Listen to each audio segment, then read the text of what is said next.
Hey guys, I just thought of something. Of course, I made a video responding to a comment about the difference between carbon and wood shafts, and I thought of something else.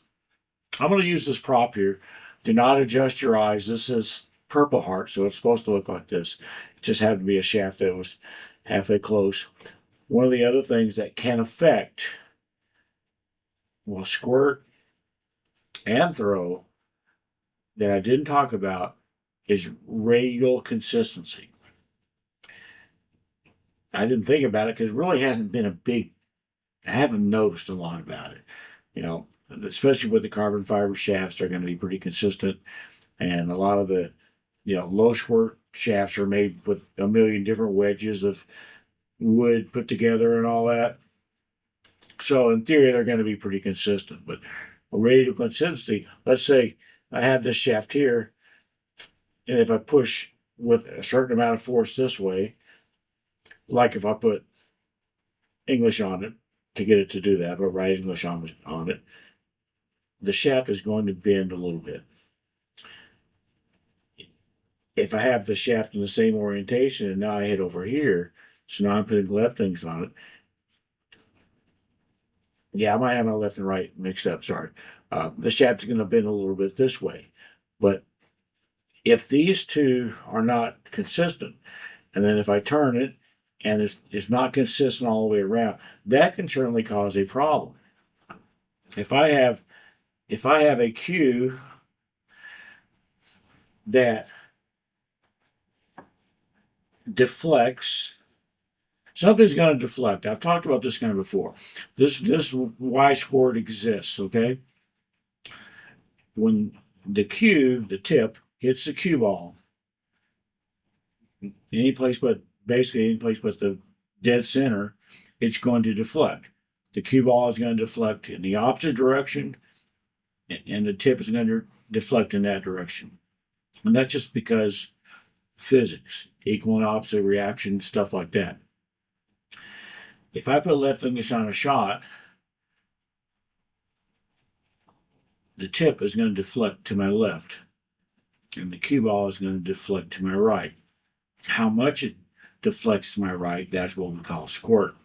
A lot of times you'll hear shaft makers talk about low deflection shafts. That is wrong. I've talked about this before as well, but as I've said, I'm nothing if not redundant.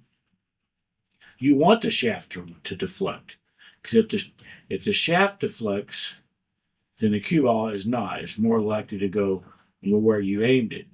If the shaft did not deflect at all, it was a steel rod.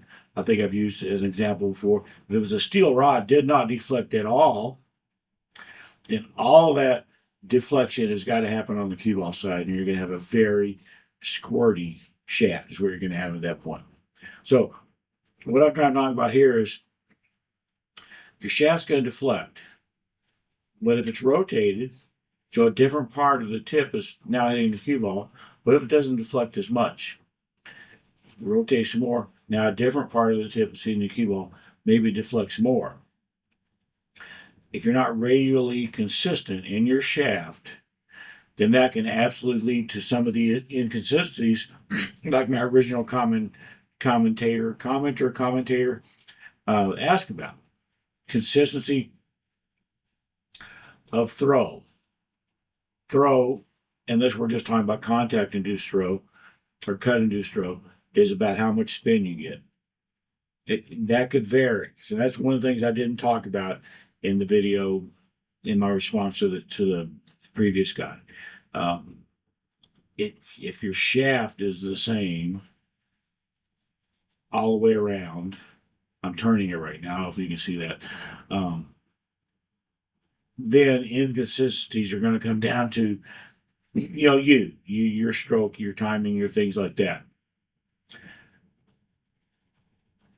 But just like if you put Kamui chalk over here and master chalk over here, it's going to make a difference which side of the tip hits that cue ball. It's going to make a difference.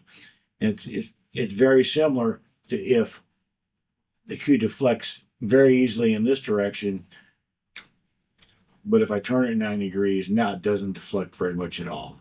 That can absolutely make a difference, and I didn't think about that before until just now. Well, that's it. Thanks, guys.